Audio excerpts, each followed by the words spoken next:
On est dans dans l'évangile de Marc, et je vous invite à chercher le chapitre 2, évangile de Marc. Chapitre 2, merci. Beaucoup aux musiciens, merci pour l'accompagnement dans la louange, l'adoration de notre Dieu. Marc, chapitre 2. On est dans une série sur l'évangile de Marc et on est arrivé juste après cette guérison miraculeuse de ce paralytique descendu par ses amis devant Jésus et qui a été merveilleusement guéri. Tout cela pour révéler qu'il était celui qui a le pouvoir, la puissance de pardonner les péchés. Et Jésus est devenu extrêmement populaire. Déjà dans le chapitre 1, on a vu que les foules le suivaient. Toute la foule, ici au verset 13, nous est dit que toute la foule venait à lui et puis il les enseignait. Ça, c'est sa priorité, comme on l'a vu dimanche dernier. Sa priorité est d'enseigner le message de l'Évangile. Nous allons voir que s'il devient extrêmement populaire, il y a aussi une certaine population, un groupe d'individus qui n'apprécient guère le discours et les manières de Jésus. Et ils font leur apparition au verset 16. Ce sont les pharisiens, ce sont des hommes religieux qui observent de façon scrupuleuse les lois cérémonielles. Mais on va faire la lecture, donc chapitre 2 de l'évangile de Marc, verset 13, on ira jusqu'au chapitre 3, le verset 6. Jésus sortit de nouveau du côté de la mer. Toute la foule venait à lui et il les enseignait. En passant, il vit Lévi, fils d'Alphée, assis au bureau des péages. Il lui dit « Suis-moi ». Lévi se leva et le suivit. Comme Jésus était à table dans la maison de Lévi, beaucoup de publicains et de gens de mauvaise vie se mirent aussi à table avec lui et avec ses disciples, car ils étaient nombreux et l'avaient suivi.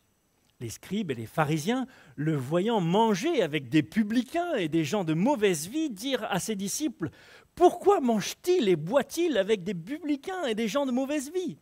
Jésus, ayant entendu cela, leur dit « Ce ne sont pas ceux qui se portent bien qui ont besoin de médecins, mais les malades. Je ne suis pas venu appeler des justes, mais des pécheurs. » Les disciples de Jean et les pharisiens jeûnaient. Ils vinrent dire à Jésus « Pourquoi les disciples de Jean et ceux des pharisiens jeûnent-ils, tandis que tes disciples ne jeûnent point ?»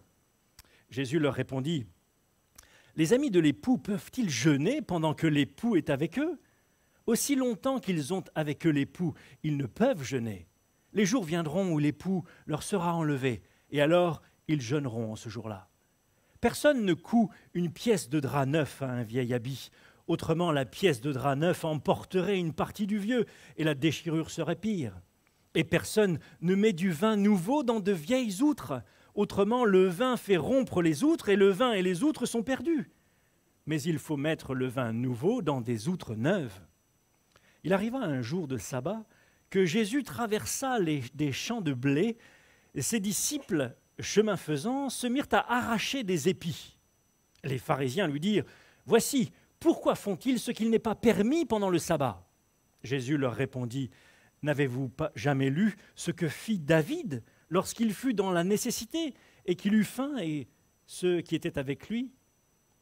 Comment il entra dans la maison de Dieu du temps du souverain sacrificateur Abiatar et mangea des pains de proposition qu'il n'est permis qu'aux sacrificateurs de manger et en donna même à ceux qui étaient avec lui.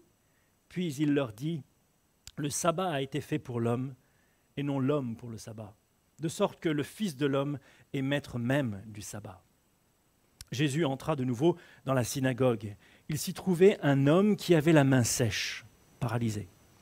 Il observait Jésus pour voir s'il le guérirait. Le jour du sabbat, c'était afin de pouvoir l'accuser.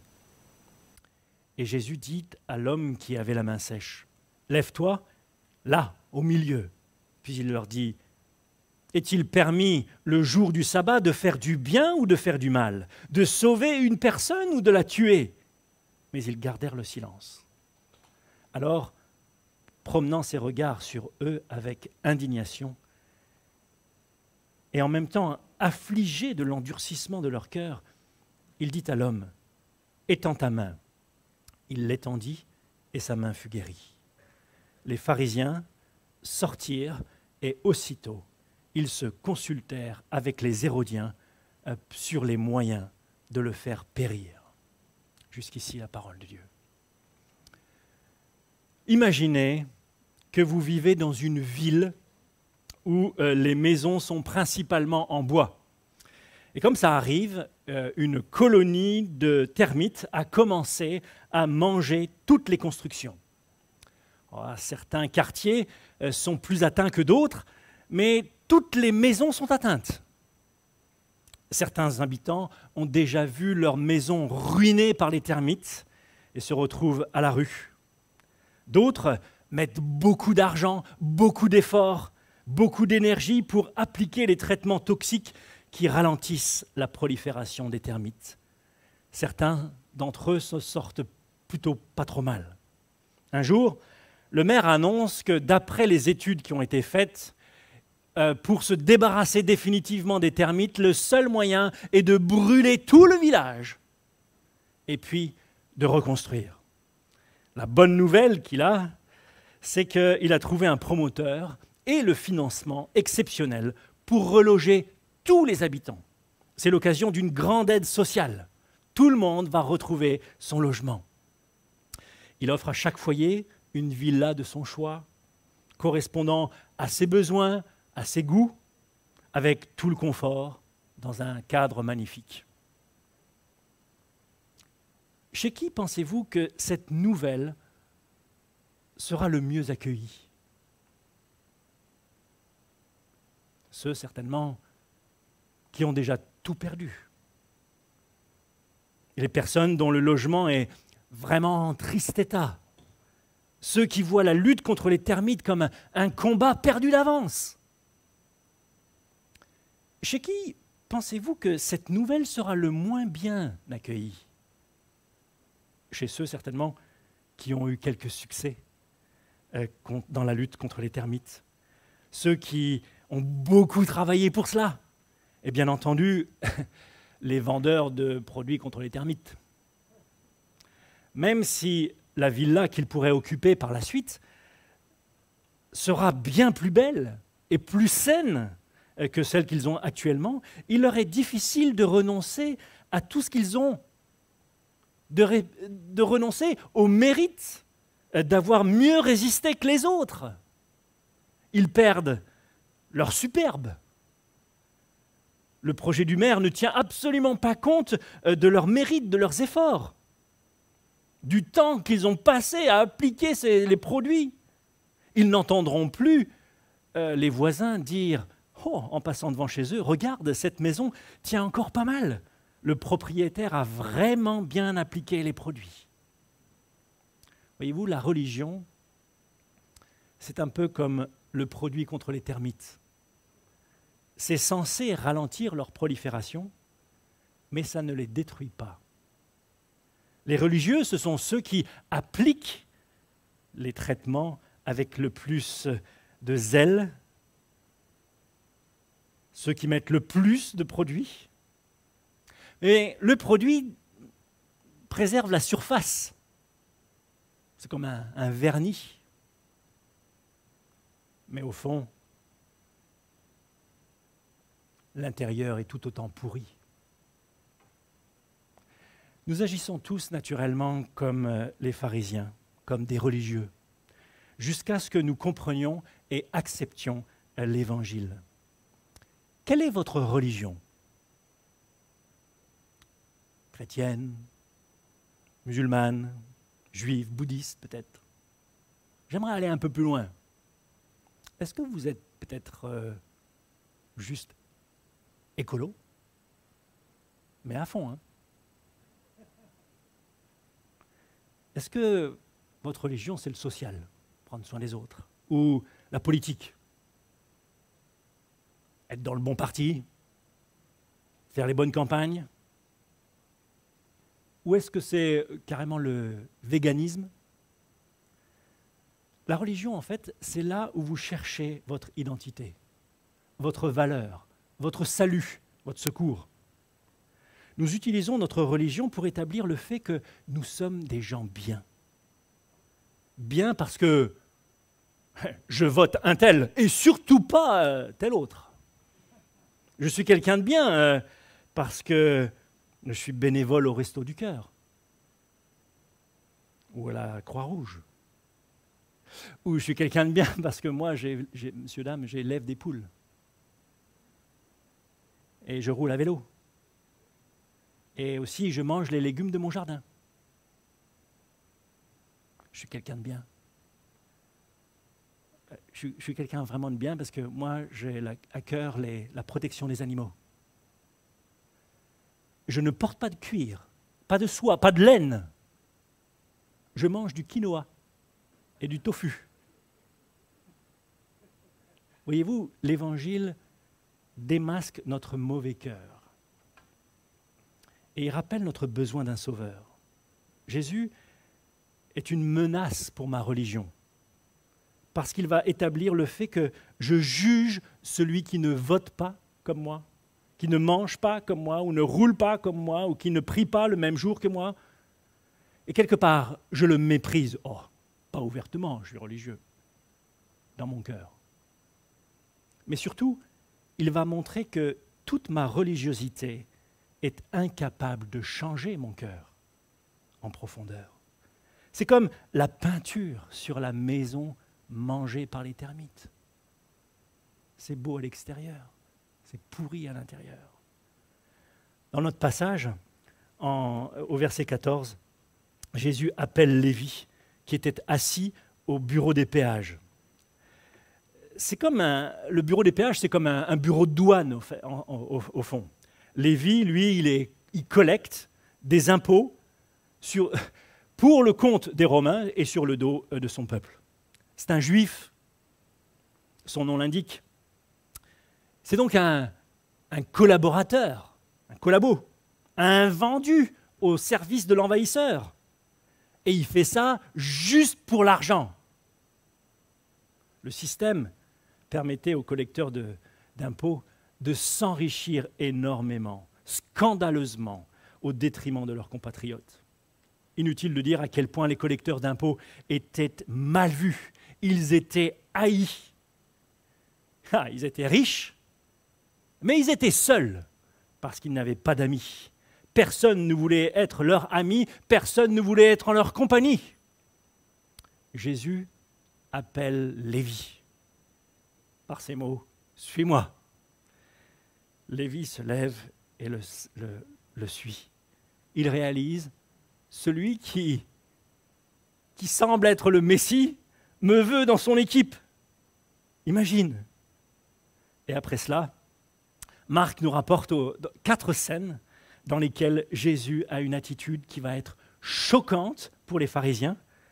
Les pharisiens vont interroger Jésus et ses réponses sont de plus en plus offensantes pour eux, au point qu'à la fin de notre passage, chapitre 3, verset 6, ils veulent le faire mourir et ils trouvent pour cela des alliés, des Hérodiens. Les Hérodiens, ils sont un parti politique qui soutiennent le roi Hérode Antipas, qui a été mis en place par Rome, et ils ne sont d'accord sur rien avec les pharisiens, sauf une seule chose, on va tuer Jésus. Parce que Jésus, il prétend être le roi, et nous, on veut garder Hérode Antipas comme roi sur Israël. En fait, Jésus est une mauvaise nouvelle pour ceux qui refusent de changer. Ça, c'est notre idée principale ce matin. Jésus est une mauvaise nouvelle pour ceux qui refusent de changer, pour ceux qui tiennent à leur religion. Et on va voir que Jésus, il réunit les pardonnés. On verra ensuite qu'il réjouit les cœurs, qu'il rétablit le repos et qu'enfin, il apporte la vie. Regardons, Jésus réunit les pardonnés. Versets 15 à 17, c'est la première scène. Elle a lieu après l'appel de Lévi. On est chez Lévi maintenant. Il est tellement réjoui qu'il invite Jésus et ses premiers disciples à une fête chez lui. Voyez-vous, le pardon, c'est ce que ça procure. Tellement de joie. Le fait de voir nos péchés pardonnés restaure immédiatement notre communion avec Dieu. Et puis, on désire aussi avoir communion avec les autres. Et c'est ce qu'on voit ici. Ses amis, les publicains, viennent aussi et suivent Jésus. Et puis, tous ceux qui pouvaient mener une vie mauvaise, tout le monde est invité à la table de Jésus et avec ses disciples. C'est choquant. Vraiment, c'est choquant pour les pharisiens. Leur nom, ça signifie séparé. Ça, vous avez tout là-dedans. On ne mange pas avec de telles personnes. On ne leur parle même pas. Alors, entrer chez eux, manger, se réjouir avec eux, c'est impossible. C'est impossible. Et ça les trouble profondément parce qu'ils ont entendu que Jésus a guéri un paralytique, il a guéri un lépreux, il a chassé des démons. Les foules le suivent parce qu'ils trouvent un enseignement extraordinaire chez Jésus. Mais ce Jésus, qui semble être un homme de Dieu, il mange avec des gens qui ne sont pas fréquentables, des vauriens. Ça les trouble. Il faut préciser quand même que la priorité de Jésus est que les hommes soient pardonnés. Et dans son enseignement, comme on l'a vu au chapitre 1, verset 15, il appelait les personnes à la repentance et à la foi en lui. Donc suivre Jésus, c'était se repentir de ses péchés, de sa vie passée, et de croire en ce qu'il était le Messie, le Sauveur du monde.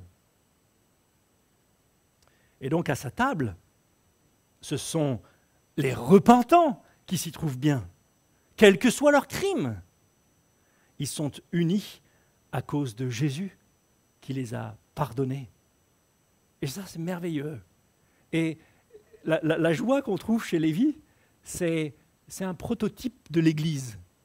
Il n'y a que des pécheurs, tous repentis, tous croyant en Jésus-Christ, qui se réjouissent de Christ, de sa présence, et qui s'aiment les uns les autres. Les pharisiens, eux, ils cherchent à décrédibiliser Jésus. Si cet homme vient de Dieu, il ne devrait pas être ça avec ces gens. D'où leur question au verset 16. Pourquoi mange-t-il et boit-il avec les publicains et les gens de mauvaise vie? D'une certaine manière, ce n'est pas vraiment une question, c'est juste un jugement. Pourquoi est-ce que les religieux aiment bien maintenir la différence, la séparation les uns avec les autres? Mais ils veulent maintenir une distinction entre eux et les vauriens. S'il n'y a plus de vauriens, en quoi est-ce qu'ils sont meilleurs? La justice chez les hommes, elle est toujours relative avec d'autres hommes. Quand les autres sont vraiment mauvais, même moi, je parais bien. Quand tout le monde roule en 4x4, polluant, moi, avec ma Zoé, je passe pour un écolo. Maintenant, si on offre à tout le monde des Zoé, j'aime bien cet exemple, parce que Zoé, ça veut dire vie.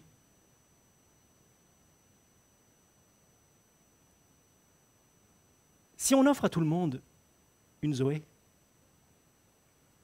il n'y a plus de comparaison possible.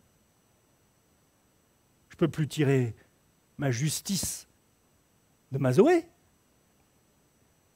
de moi-même. Et ça, c'est le bénéfice qui est enlevé aux religieux. Pourquoi dans mon village, ceux qui ont maintenu leur maison mieux que les autres ne se réjouissent pas d'un nouveau village? Mais alors parce qu'il n'y a plus de distinction entre ceux qui ont fait beaucoup d'efforts et ceux qui n'ont rien fait et leur maison est tombée en ruine.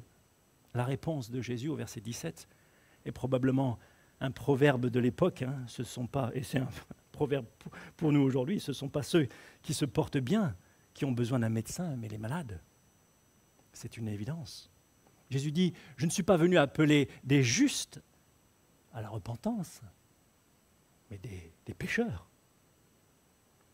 Il n'est pas en train de dire qu'il y a des justes parfaits dans le monde et puis des pécheurs, non.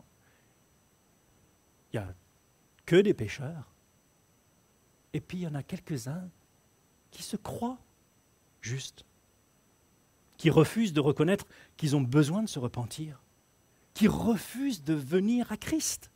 Parce que venir à Christ, c'est faire l'aveu de son échec, de son besoin d'un sauveur. En fait, pour se réjouir de la proposition du maire et du promoteur, il faut reconnaître que malgré nos efforts, notre maison est infestée de termites. Et que sans leur intervention, ce sera la ruine assurée. C'est reconnaître que je ne vaux pas mieux que les autres, en fait. Que je suis un pécheur et que j'ai besoin d'être pardonné. La deuxième scène que l'on voit, Jésus réjouit les cœurs. Versets 18 à 22.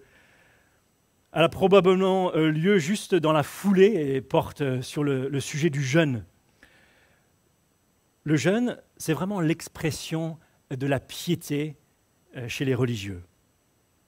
Les pharisiens jeûnaient 2 jours par semaine. 2 jours par semaine. Ça fait 310 jours de jeûne par an. J'ai mal calculé? 110? Bon, faites le calcul. Mais n'y passez pas tout le message non plus. Ça fait beaucoup de jours.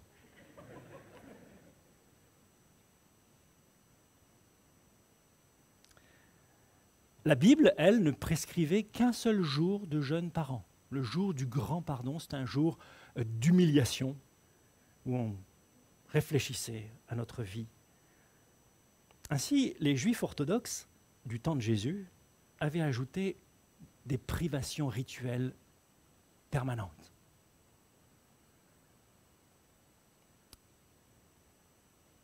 Vous avez déjà remarqué que les gens qui suivent un régime strict, ce n'est pas les plus drôles. Ce n'est pas ceux que vous invitez vraiment pour faire la fête. Vous préférez jeûner ou vous préférez manger? Sans faire d'études très approfondies, je pense que 100% des gens préfèrent manger que jeûner. Alors, si vous jeûnez, si vous vous privez de nourriture, c'est parce que vous espérez gagner quelque chose. Gagner le pardon peut-être, gagner la faveur de Dieu, gagner une position, le respect. Mais Jésus est en train de leur dire, je viens pour pardonner, pour réunir, pour sauver des vies. C'est un jour de fête. Et il illustre sa réponse en prenant l'image du mariage. Il leur dit, mais lorsque vous êtes un ami du marié invité aux noces, ce n'est pas le moment de jeûner. Si vous lui dites, non, je jeûne aujourd'hui, il va vous dire, mais je me suis saigné pour pouvoir te donner à manger et à boire. Je veux que tout le monde fasse la fête, que personne ne soit mis de côté. Je veux que tous on soit là dans la joie, parce que Dieu a fait une grande chose pour moi et pour mon épouse. Les disciples de Jésus n'avaient aucune raison de prendre le deuil, de jeûner, de faire une triste mine, puisqu'ils vivaient la réalité exceptionnelle de la présence du Messie, l'époux divin. Il est avec eux, là. Un jour, verset 20, il dit, un jour, il leur sera enlevé, l'époux leur sera enlevé. Et là, Jésus annonce sa mort. Alors ils jeûneront. Leur jeûne, c'était une forme de pénitence pour gagner le salut. Mais Jésus est venu et a payé un grand prix à la croix. Il est venu pour nous donner le salut. L'Évangile nous enlève tout mérite. Il ne nous demande pas de faire quelque chose, mais de nous confier dans ce que Jésus a fait. Les illustrations suivantes, dans les versets 21 et 22, on ne coupe pas une pièce de drap neuf à un vieil habit, on ne met pas du vin nouveau dans des vieilles outres, parce qu'elles ne le supporteraient pas. L'Évangile n'est pas un nouveau bidon, une nouvelle formule de produit anti-termites plus efficace qu'il va falloir appliquer sur votre maison. C'est une nouvelle maison, une nouvelle vie qui nous est donnée, pas un sparadrap. Et c'est pour cela que ça doit nous réjouir. Et puis, Jésus rétablit le repos, ça c'est la troisième scène, et qui met les pharisiens en tension avec Jésus. Et parce que là, ça porte sur le sabbat. Le sabbat, c'est le 7e jour de la semaine, c'est un jour pour se reposer, ça fait partie des 10 commandements. Donc c'est très important. Versets 23 et 24, on a le contexte. Les disciples de Jésus, avec Jésus, traversent des champs de blé et puis en chemin, les disciples ramassent quelques épis, ils arrachent là, c'est le moment de l'époque de la moisson et puis ils mangent ça et puis ils poursuivent leur chemin. Et les pharisiens voient ça et ils disent « Mais pourquoi font-ils ce qui n'est pas permis de faire pendant le jour du sabbat ?» Ce qui choque les pharisiens ici, c'est que les disciples de Jésus ont fait cela le jour du sabbat. Le jour du sabbat, il ne fallait pas travailler. C'était le jour du repos du Seigneur. Mais qu'est-ce que l'on considère comme travail? Si aujourd'hui si je fais la plonge dans un restaurant, moi, je travaille. Mais si je fais la plonge chez moi, si on est que tous les deux avec ma femme, mais si on est une vingtaine, c'est peut-être un travail alors. Et voyez-vous la complexité quand on est religieux, il faut toujours réfléchir à tous ces détails. Alors les pharisiens, ils étaient devenus des spécialistes de ces choses. À partir de plus de 2, c'est un travail.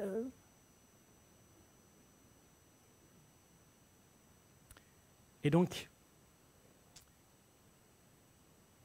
ils ont instauré des règles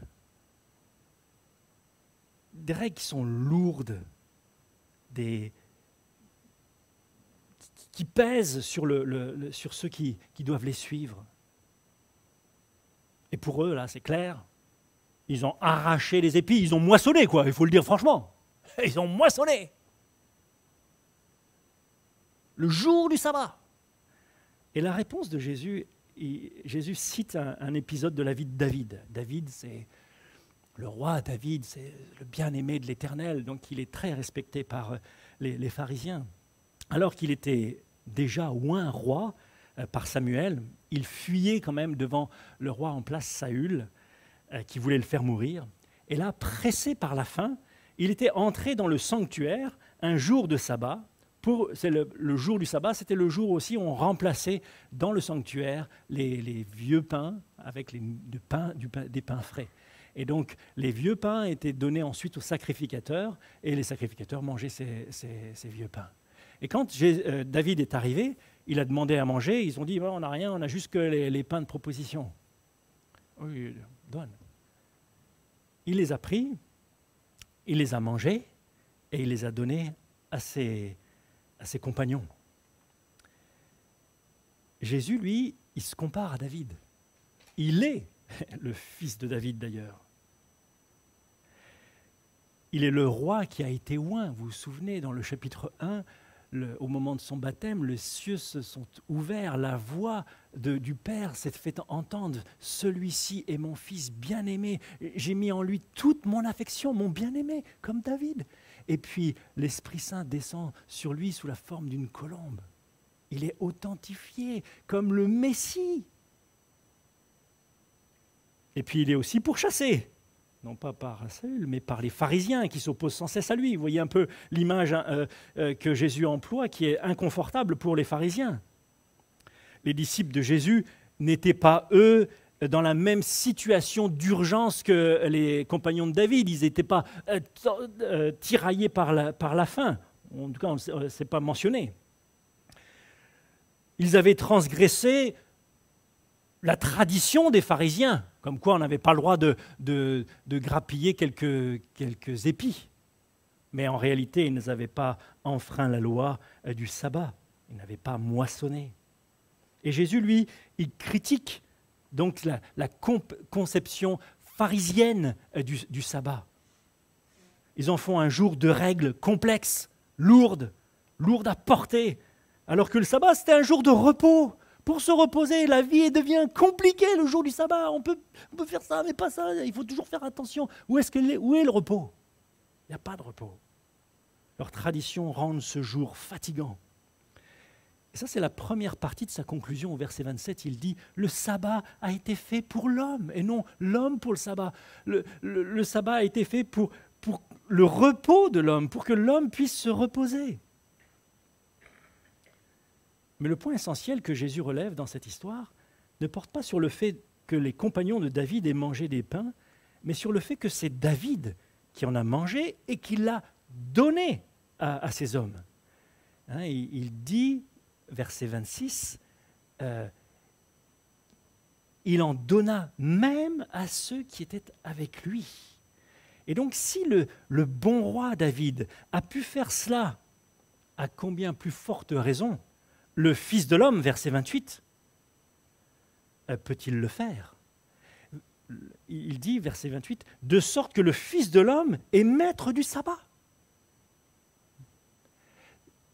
Et il s'est déjà présenté comme le Fils de l'homme au chapitre 2 et au verset 10. Il avait dit, le Fils de l'homme a le pouvoir de pardonner les péchés, c'est-à-dire il est le Messie, il peut pardonner. Et là, il dit, il est le Messie et il est le maître du sabbat. Vous pouvez vous rendre dans une église, dans une synagogue, dans une mosquée, dans un supermarché bio, tout en méditant dans votre cœur une vengeance contre votre prochain.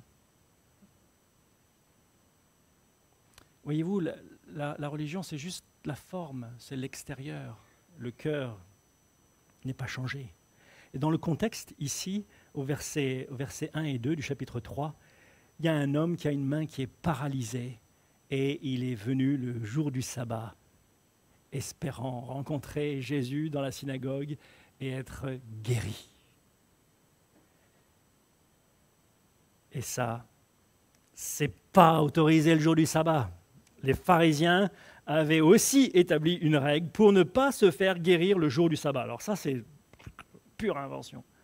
La nouveauté par rapport au passage précédent, c'est que les pharisiens, ici, se doutent de ce que Jésus va faire, de ce qu'il va aller guérir, va guérir cet homme. Et donc, verset 2, il est dit, c'est afin, ils étaient là, ils observaient Jésus pour voir s'il guérirait le jour du sabbat, c'était afin de pouvoir l'accuser. Voilà leur belle disposition de cœur le jour du Seigneur.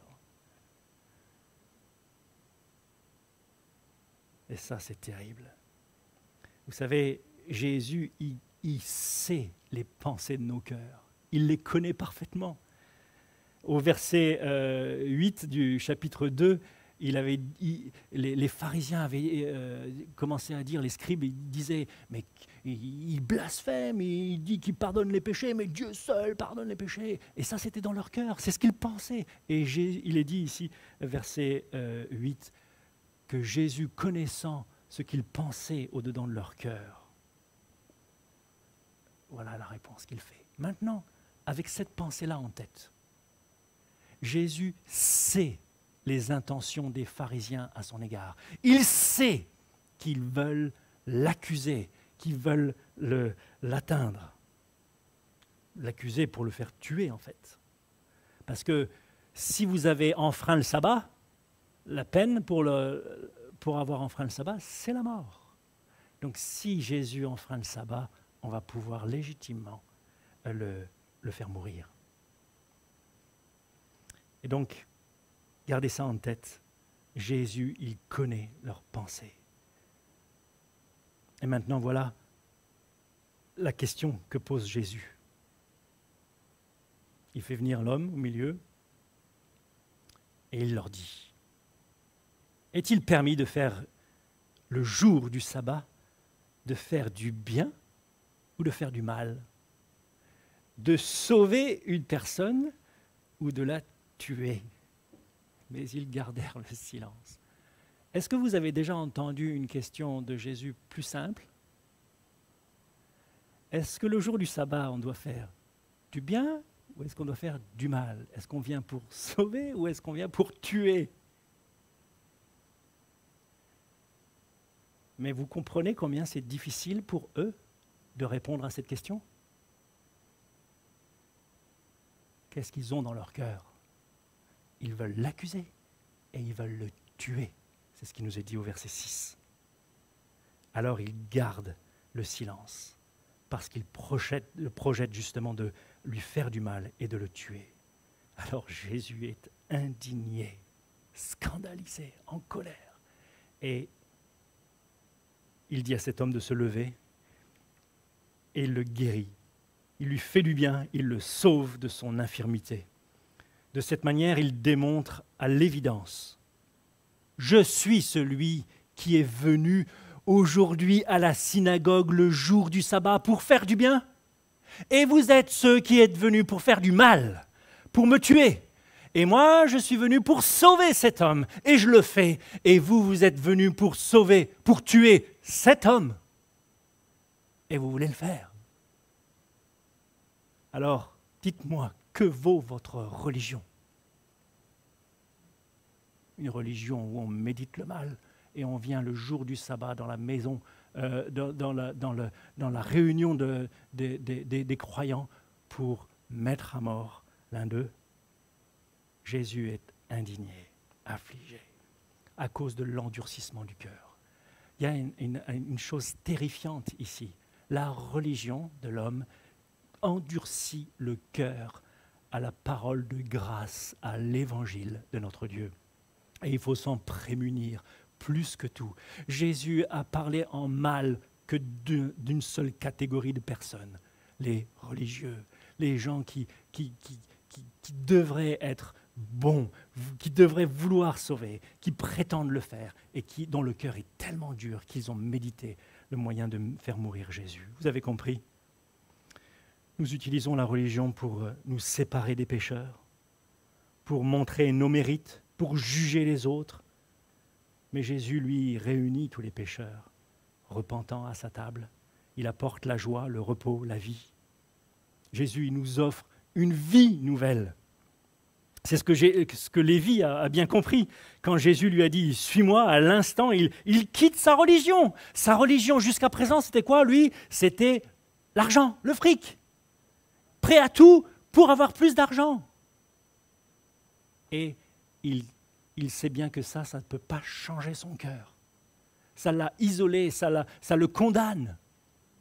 Alors il laisse cette table de péager et puis il quitte cela et il suit Jésus. Lévi va être appelé par la suite Matthieu. C'est lui qui va écrire l'évangile qui porte son nom. Son passé est pardonné. Désormais, il sert Jésus dans la mission de partager la bonne nouvelle. Avez-vous répondu à l'appel de Jésus à le suivre?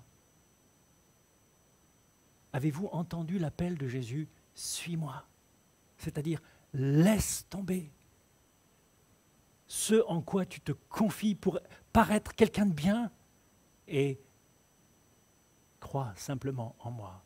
Repens-toi de tes péchés, reconnais que tu as besoin de moi. Repentez-vous de vos péchés, croyez en Jésus. Il a donné sa vie pour vous. Reconnaissez que vous êtes un pécheur.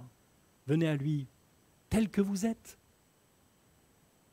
Laissez Jésus vous transformer. Et puis, prenez part à la communauté des rachetés, à la communauté des pécheurs qui ont été pardonnés, cette communauté riche autour de Jésus. Accueillons dans l'Église, nous, qui avons déjà participé à cette fête, qui avons déjà goûté au pardon de nos péchés, accueillons à nos tables tous les pécheurs qui veulent suivre Jésus. Que Dieu nous vienne en aide. Que Dieu vous bénisse. Prions. Pendant que nos musiciens reviennent. Seigneur mon Dieu, je veux te remercier pour ta parole. Je te remercie pour l'évangile qui démasque, Seigneur, la religion au plus profond de nos cœurs. Je te remercie parce que tu t'es livré, Seigneur, en sacrifice pour nos péchés, de sorte que nous n'avons plus à faire, mais simplement à nous reposer sur ce que tu as déjà accompli. Ô Seigneur, apporte dans ce monde le pardon, le repos, la joie et la grâce de la vie, Seigneur. Merci Seigneur notre Dieu de ce que aucune religion au monde, aucun parti, aucun groupe, aucune philosophie n'est capable de pardonner et de restaurer le cœur des hommes. Et Seigneur, toi tu le fais simplement et gratuitement, Seigneur, pour que chacun puisse jouir d'une telle communion et vivre éternellement dans ta présence. Merci Seigneur d'attirer ceux au milieu de nous, Seigneur, qui ne connaissent pas encore ou qui n'ont pas encore pris cette décision de te suivre. Touche leur cœur et amène-les à te suivre simplement.